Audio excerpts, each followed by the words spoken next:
Nilinaw ng grupong nagbayad sa TV advertisement na nagsusulong ng charter change na wala silang ginamit na pondo ng bayan. Layon lang din daw nitong mapag-usapan ang napapanahon na raw na pag-amyenda sa konstitusyon. Nasa frontline ng balitang yan si Brian Basa. Pangako nila pagsulong. Pero sa pagbuo ng 1987 Constitution, naedsa puwera tayo. Gawing saligang patas, ang saligang batas. Trending ang commercial na yan na ipinalabas sa iba't ibang TV network nitong Martes ng gabi. Tampok dito ang mga kabiguan daw ng 1987 Constitution matapos ang EDSA People Power Revolution ng 1986. Kaya EDSA puwera raw. Panahon na umunong amyendahan ang saligang batas. Sa screenshot ng isang netizen, kitang nakalagay sa ad na binayaran ito ng Gana Atienza Avisado Law Offices. Nakapanayam ng News 5 ang law firm. Ayon sa kanila, ang kinakatawan nilang grupong People's Initiative for Reform, Modernization and Action o PIRMA ang nagbayad sa ad. The purpose of this campaign or drive is just to raise public awareness or invite public discussion para mapag-usapan yung People's Initiative to amend the Constitution. Kung pwede na ba, and if pwede na, ano yung mga proposal natin, or let's bring it up to the people and let them decide. Nilinaw din nilang pera ng pirma at private groups ang pinanggastos ng patalastas. This is a private initiative. No public funds were disbursed. Nanggagaling ko ito sa mga similarly minded people or group in the private sector who wants to walk through with us in this journey or in this advocacy.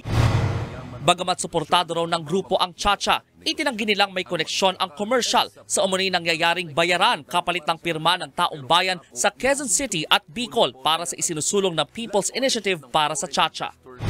We have nothing to do with whatever propaganda or yung sinasabi nyo ko na nagkakaroon ng corruption issue. Sa pagsulpot ng iba't ibang gimmick para sa People's Initiative, nilinaw ng isa sa mga pinakamalaking political party sa bansa na Nationalist People's Coalition o NPC na wala rin silang kinalaman dito, ayon kay NPC Chairman at dating Senate President Tito Soto. Ang NPC as a party, walang kinalaman doon sa nagaganap na pagpapapirma for People's Initiative ng iba't ibang mga district. Kung meron man na NPC member na sumasang-ayon, it's on a personal level. Hindi party stand dyan.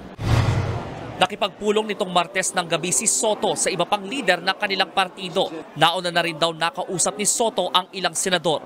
Plano rin daw niyang makipagpulong sa iba pang mambabatas para linawin ang paninindigan ng karamihan sa mga senador ukol sa Chacha. Lalo't may mga nakasaad sa People's Initiative petition na maaari raw makabura sa kapangyarihan ng Senado katulad ng usapin sa joint o separate voting.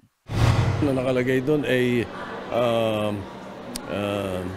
the Senate President or the Speaker of the House.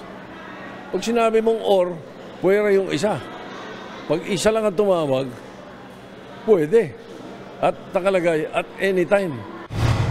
Nitong Lunes, isiniwalat ni Senator Amy Marcos na meron umanong 20 million pesos na inaalok sa bawat distrito sa mga lugar na makakapagbuno ng sapat na pirma para sa People's Initiative. Pinapadaan daw ang mga ito sa payout ng mga programa ng pamahalaan.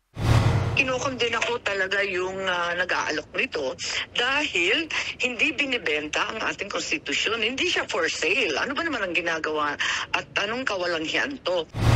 Naniniwala rin daw siyang ayaw sa Chacha ng kapatid niyang si Pangulong Bongbong Marcos. Sa isa namang post online, ipinahayag din ni Davao City Representative Paulo Duterte ang pagtutol sa People's Initiative para sa charter change. Nakarating din anya sa kongresista na pinangungunahan ni PBA Party List Representative Migs Nograles ang signature campaign sa Davao City. Hindi raw boses ng taong bayan ang People's Initiative, kundi ng ilang gusto lang manatili sa kapangyarihan. Wala pa namang sagot dyan si Nograles. Binanatan din ni Pulong ang anyay tinapyas ang budget ng kanyang distrito. Maghahain naman ng resolusyon ang Makabayan Bloc para masiyasat ang lumabas na pro-charter change TV advertisement.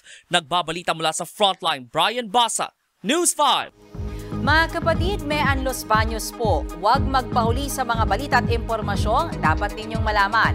Para sa mas malawak na balitaan at diskusyon, mag-follow at mag-subscribe sa social media pages ng News 5.